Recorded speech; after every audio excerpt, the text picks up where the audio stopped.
What keeps you up at night? Pondering deep questions? Excitement about a big trip? Or is it stress about unfinished work, an upcoming test, or a dreaded family gathering? For many people, this stress is temporary, as its cause is quickly resolved. But what if the very thing keeping you awake was stress about losing sleep?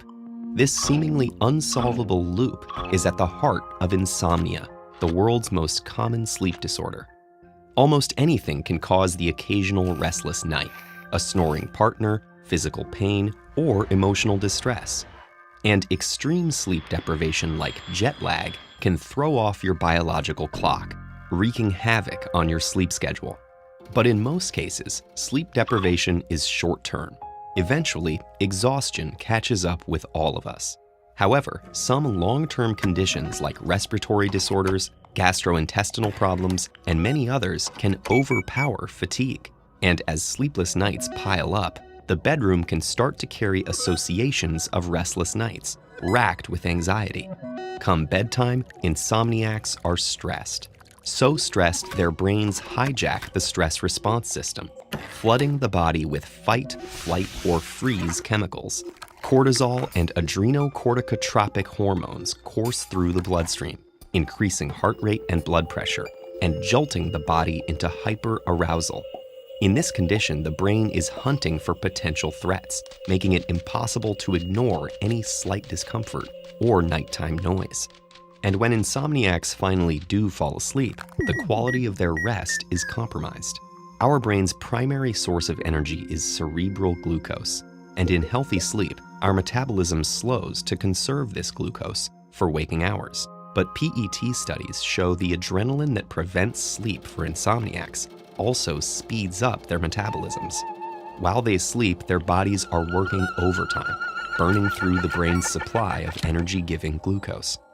This symptom of poor sleep leaves insomniacs waking in a state of exhaustion, confusion, and stress, which starts the process all over again. When these cycles of stress and restlessness last several months, they're diagnosed as chronic insomnia.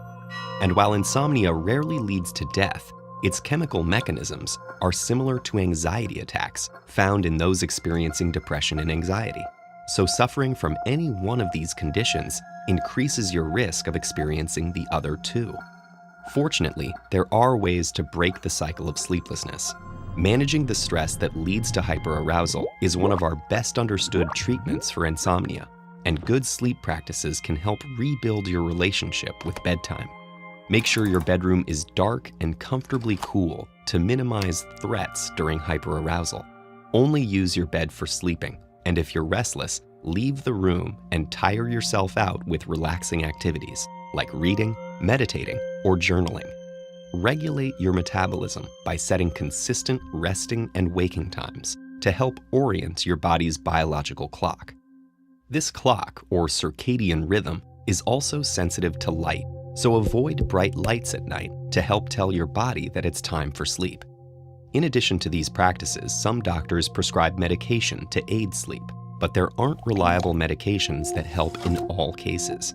And over-the-counter sleeping pills can be highly addictive, leading to withdrawal that worsens symptoms. But before seeking any treatment, make sure your sleeplessness is actually due to insomnia. Approximately 8% of patients diagnosed with chronic insomnia are actually suffering from a less common genetic problem called delayed sleep phase disorder, or DSPD. People with DSPD have a circadian rhythm significantly longer than 24 hours, putting their sleeping habits out of sync with traditional sleeping hours.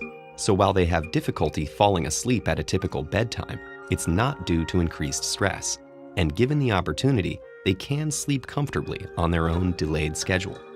Our sleeping and waking cycle is a delicate balance and one that's vital to maintain for our physical and mental well-being.